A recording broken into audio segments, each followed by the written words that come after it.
Hi, this is Revathi. Welcome to అందమైన కథల పొదరిల్లు. Video చూస్తున్న ప్రతి ఒక్కరికి, అలాగే లైక్స్, కామెంట్స్తో ఎంకరేజ్ చేస్తున్న వారందరికీ నా హృదయపూర్వక ధన్యవాదాలు. నీ తనుకై ఎపిసోడ్ నంబర్ 58.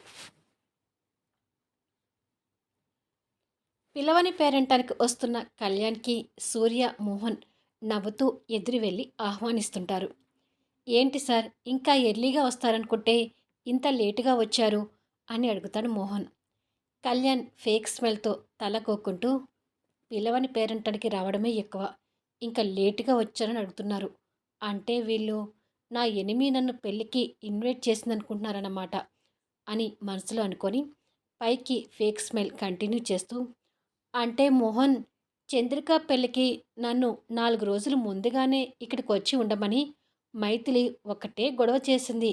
కానీ మార్నింగ్ లేస్తే ఏసీలో ఉండి లగ్జరీ లైఫ్కి అలవాటు పడిపోయిన నేను ఇక్కడ ఏసీ లేకుండా అగ్గిపెట్టె లాంటి ఇంట్లో ఉండలేను కదా, అందుకే ఇప్పుడు వచ్చాను అని ఫోజులు కొడుతుంటాడు. అలాగా, సరే రండి సార్ అని మోహన్ తీసుకెళ్తుంటాడు.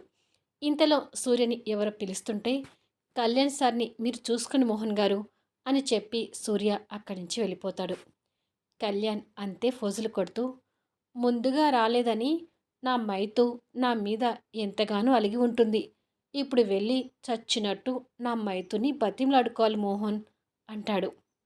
మోహన్ నవ్వి, మైథిలి రూమ్లో చంద్రికని రెడీ చేస్తుంది, మీరు వెళ్ళి కలవండి అంటాడు. ఓకే మోహన్ అంటూ కళ్యాణ్ లోపలికి వెళ్తుంటాడు. హాల్లో రాజేశ్వరి దగ్గర శ్రేయ వాళ్ళ అమ్మ మల్లికతో పాటు మరో 4-5 అమ్మలక్కలు కూర్చొని ఉంటారు. ఒక రూమ్లో మైథిలి చంద్రికకి పూలజడ వేస్తుంటే చంద్రిక ఫ్రెండ్స్తో ఫోన్లో మాట్లాడుతుంటుంది. మల్లిక కావాలని వాళ్ళ ముందు వ్యంగ్యంగా మాట్లాడుతూ, మా అక్క పెంచి పెద్ద చేసిన ఆ మైథిలి లోనుంచి ఇల్లును విడిపించింది, మా అక్కకి ఆపరేషన్ చేయించింది, చంద్రికకి 25 లక్షల కట్నం ఇచ్చి పెళ్లి కూడా చేస్తుంది. పైసా లేని మైథిలి దగ్గర అంత డబ్బు ఎక్కడి నుంచి వచ్చిందంటావు మంగతాయాలు అని పక్కన కూర్చున్న ఆవిడని అడుగుతుంది. ఆ మాటలు గుమ్మం దగ్గరికి చేరిన కళ్యాణ్ చెవిలోనూ, రూమ్లో చంద్రికని రెడీ చేస్తున్న మైథిలి చెవిలోనూ పడుతుంటాయి.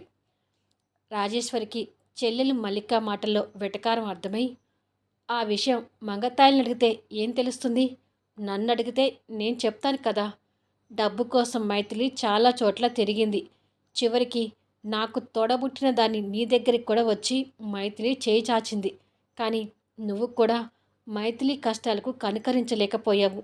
చివరికి వాళ్ళ బాస్ కళ్యాణ్ గారు డబ్బు సహాయం చేస్తే దాని కష్టాలు గట్టెక్కాయి అంటుంది కోపంగా చూస్తూ. కళ్యాణ్ అది విని కాస్త గిల్టీగా నేల చూపులు చూస్తుంటే రూమ్లో ఉన్న మైథిలికి బాధతో కన్నీళ్ళు తిరుగుతుంటాయి. అది కాదక్క, ఎంత బాస్ అయినా మైథిలి దగ్గర ఏమీ ఆశించకుండా అంత డబ్బు ఇచ్చాడంటే ఎలా నమ్ముతున్నావు అని అంతే వ్యంగ్యంగా మాట్లాడుతుంది. అంటే నీ మాటల ఉద్దేశం ఏంటి మల్లిక అని పక్కన ఉన్న రంగమ్మ అడుగుతుంది. ఏమో, ఏదో ఒక ఉద్దేశం ఉండొచ్చు కదా, వాళ్ళ బాస్ కళ్యాణ్, మన మైథిలి ఇద్దరూ వయసులో ఉన్నవారు, అందుకే నాకు వాళ్ళిద్దరి మీద ఏదో అనుమానం అని అంటుండగా, మాటలు మర్యాదగా రానివ్వు మల్లిక అని రాజేశ్వరి ఆవేశపడుతుంది. మల్లిక మాటలకి మైథిలి కళ్ళు ఇంకా వర్షిస్తుంటాయి. మల్లిక అలా మాట్లాడుతుంటే కళ్యాణ్కి కూడా కోపం వస్తుంటుంది.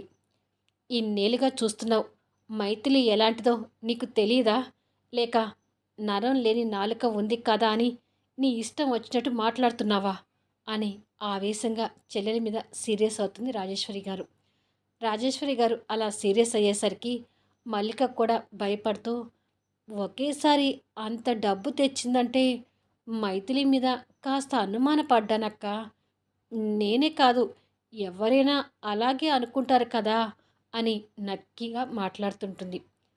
వాళ్ళలో మంగమ్మని ఇంకొక ఆవిడ కలిగ చేసుకుంటూ, మైథిలిని నువ్వు అనుమానించినట్టుగా మేమేమీ అనుమానించటం లేదులే మల్లిక, మైథిలిని మేము చిన్నతనం నుండి చూస్తూనే ఉన్నాం, చాలా మంచి అమ్మాయి, ఆత్మాభిమాన కల పిల్ల అని. మైథిలి తప్పుడు మనిషి అంటే ఇక్కడ నమ్మేవారు ఎవరూ లేరులే రాజేశ్వరి, అనవసరంగా నీ చెల్లెల మాటలకు నువ్వు ఆవేశపడి ఆరోగ్యాన్ని ఇంకా పాడు చేసుకోకు అంటుంది. ఆ మాటలకి మల్లిక కోపంతో మూతి తిప్పుకుంటూ మైథిలి మీద గెలవలేకపోయారని నిరాశపడుతూ, అది సరే మంగమ్మ, మైథిలి విషయం వదిలేయి. మరి చంద్రికకి ఇంత అర్జెంటుగా పెళ్ళి ఎందుకు చేస్తున్నారు? దానికన్నా పెద్దది మైథిలికి పెళ్ళి కాకుండా చంద్రికకి పెళ్లి చేయడం ఏంటి? ఇది విడ్డూరంగా లేదు అని అంటుంది అందరికీ అనుమానం వచ్చేలాగా. ఈసారి మల్లిక మాటలకు ఎవరి దగ్గర సమాధానం లేక మౌనంగా ఉంటారు. రాజేశ్వరి కూడా ఏమీ మాట్లాడలేక మౌనంగా ఉండి బాధపడుతుంటుంది. చెప్పవేంటి అక్క, మైథిలి పెళ్లి చేయకుండా ఇంత తొందరగా చంద్రిక పెళ్ళి ఎందుకు చేస్తున్నారు అని మల్లిక కావాలని రెట్టించి అడుగుతుంది. ఇక్కడ రాజేశ్వరి, అక్కడ మైథిలి మల్లిక మాటలకు ఇబ్బందిగా ఫీల్ అవుతుంటారు. ఇక కళ్యాణ్ వాళ్ళ ముందుకి ఎంటర్ అవుతాడు. సూటు బూటుతో దర్జాగా ఉన్న కళ్యాణ్ని చూడగానే మల్లికతో పాటు అందరూ కుర్చీల నుంచి లేచి నిలబడతారు. అప్పటి వరకు ఫోన్ మాట్లాడుతున్న చంద్రిక ఫోన్ కట్ చేసి, మా ఫ్రెండ్స్ మరి కాసేపట్లో వస్తారంట అక్క అని అంటుంది. మైథిలి కన్నీళ్ళు తుడుచుకొని సరేలే అంటుంది పూల జడ వేయటం పూర్తి చేసి. మల్లిక మాత్రం కళ్యాణ్ చూసి భయపడుతూ, వామ్మో, ఇతను మైథిలిని బాధ పెట్టినట్టుగా మాట్లాడితే ఊరుకోడు కదా, కొంప తీసి నా మాటలు విన్నాడా ఏంటి? నా కూతుర్ని ఇబ్బంది పెట్టినట్టు నన్ను కూడా ఇబ్బంది పెట్టడు కదా అని అనుకుంటూ భయపడుతుంటుంది. కుర్చీలో కూర్చున్న రాజేశ్వరి గారు కూడా కళ్యాణ్ చూసి లేవబోతుంటే, మీరు కూర్చోండి పర్వాలేదు అంటూ కళ్యాణ్ ఆవిడ దగ్గరికి వచ్చి, ఇప్పుడు మీ ఆరోగ్యం ఎలా ఉందండి అని ఆత్మీయంగా అడుగుతాడు. మైథిలి కళ్యాణ్ గొంతు వినగానే షాక్ అవుతుంటుంది. పర్వాలేదు బాబు, చాలా వరకు కోలుకున్నాను అని అమ్మలక్కల వైపు చూసి, మీరందరూ వెళ్ళి టిఫిన్ చేయండి, మల్లిక అందరినీ చూసుకో అని చెప్తుంది రాజేశ్వరి. అలాగే అక్క అని మల్లికతో పాటు అందరూ బయటికి వెళ్తారు. కూర్చో బాబు అంటూ రాజేశ్వరి గారు కళ్యాణ్కి చైర్ చూపిస్తుంది. పర్వాలేదండి, ఒక అర్జెంట్ ఫోన్ మాట్లాడేది ఉంది, మాట్లాడి వస్తాను అని బయటికి వెళ్తాడు. కళ్యాణ్ అలా వెళ్ళగానే మైథిలి బయటకు వస్తుంది. అమ్మ మైథిలి, మీ బాస్ కళ్యాణ్ వచ్చాడు, అతనికి టిఫిన్ టీలు అందించమ్మా అంటుంది. అలాగేనమ్మా అంటుంది మైథిలి. కళ్యాణ్ బయటికి వెళ్ళి అమ్మలక్కలతో పాటు వెళ్తున్న మల్లికను చూసి, మల్లిక గారు అని పిలుస్తాడు. ఆవిడతో పాటే అందరూ వెనక్కి తిరిగి చూస్తారు. మల్లిక భయపడుతూ, నన్ను వదిలిపెట్టేలాగా లేడు అని అనుకొని వాళ్ళ వైపు చూసి వెకిలి నవ్వు నవ్వుతూ, మీరు వెళ్ళండి, నేను వస్తాను అని అమ్మలక్కల్ని పంపిస్తుంది. కళ్యాణ్ కోపంగా తనకు దగ్గరగా వస్తుంటాడు. మల్లిక భయపడుతూ వెనక్కి వెనక్కి వెళ్తుంటుంది. కళ్యాణ్ కోపంగా అంతే ముందుకు వస్తుంటే తను అలాగే వెనక్కిపోయి గోడ రావడంతో ఆగిపోతుంది. కళ్యాణ్ దగ్గరికి వచ్చి గోడకి చేతులు పెట్టి తన్ని బంధించి, ఏంటి ఎక్కువగా వాగుతున్నావు? మళ్ళీ సర్వెంట్గా మీ ఇంటికి వచ్చి ఈసారి స్పెషల్ కాపీ మీకివ్వమంటారా అని కోపంగా అడుగుతాడు. దాంతో మల్లిక ఇంకా భయపడుతూ, వద్దు, అంత పని మాత్రం చేయకు, ఏదో మా అమ్మాయి కాబట్టి ప్రాణాలతో బయటపడింది, కానీ నేను మాత్రం వెంటనే పైకి పోతాను అంటుంది. మరి అది తెలిసి మాటలతో మైథిలిని ఎందుకు బాధ పెడుతున్నావు అని అడుగుతాడు. అది నువ్వు లేవనుకొని అలా మాట్లాడాను అంటుంది. నేను ఉన్నా లేకపోయినా నువ్వు కానీ నీ మొగుడు కానీ మైథిలిని ఒక్క మాట అన్నట్టు నాకు తెలిసిందో మరుక్షణమే మీ ప్రాణాలు గాలిలో కలుస్తాయి, అర్థమైందా అని చివరి పదం గట్టిగా అరుస్తాడు. ఆ అరుపుకి మల్లిక భయంతో ఉలిక్కిపడి, అర్థమైంది, ఇంకెప్పుడు మైథిలి గురించి అలా మాట్లాడను, నన్ను వదిలే ప్లీజ్ అని రిక్వెస్ట్ చేస్తుంది. ఇక వెళ్ళు అంటూ గోడకు పెట్టిన చేతులు తీస్తాడు. మల్లిక భయంతో పిల్లిలాగా వెళ్తుంటుంది. కళ్యాణ్ తిరిగి లోపలికి వస్తాడు. లోపల రూమ్లోకి వెళ్ళు బాబు, మైథిలి నీకు టిఫిన్ తీసుకుని వస్తుంది అంటుంది రాజశ్రీ గారు. అలాగేనండి అని చంద్రిక ఉన్న రూమ్ కాక వేరే రూమ్లోకి వెళ్తాడు. ఆ రూమ్లో ఎవరు ఉండరు, కానీ పెళ్ళికి సంబంధించిన సామాన్లు, మండపానికి డెకరేట్ కోసం తెచ్చిన పూలమాలలు ఆ రూమ్లోనే ఉండి రూమ్ కాస్త ఇరుకుగా ఉన్నట్టు కనిపిస్తుంటుంది. కళ్యాణ్ ఆ రూమ్లోకి వెళ్ళి ఉడకగా ఉండటంతో ఫ్యాన్ వేసుకొని ఒక కుర్చీ కూడా ఉండకపోయేసరికి నిలబడే మైథిలి కోసం వెయిట్ చేస్తుంటాడు. మైథిలి ఇడ్లీ వడ పెట్టుకొని టిఫిన్ ప్లేట్తో వచ్చేసరికి కళ్యాణ్ కిటికీల నుంచి బయటికి చూస్తుంటాడు. ఇంటి ముందల సూర్య, మోహన్ మరికొంతమంది కలిసి కాసేపట్లో జరగబోయే పెళ్లికి కొబ్బరి ఆకులతో మండపం కడుతుంటారు. మరో పక్క వంట వాళ్ళు లంచ్కి భోజనాలు ఏర్పాటు చేస్తుంటారు. మైథిలి కళ్యాణ్ని చూసి మనసులో ఉన్న కష్టం, బాధతో పేరు పెట్టి కూడా పిలవలేక కళ్యాణ్కి వినపడేలా గొంతు సవరించుకుంటుంది. కళ్యాణ్ ఆ శబ్దం విని ఇటుగా చూస్తాడు. మైథిలి బాధలో ఉన్న పట్టు చీరలో అప్పరంజి బొమ్మలా కనిపిస్తుంటుంది.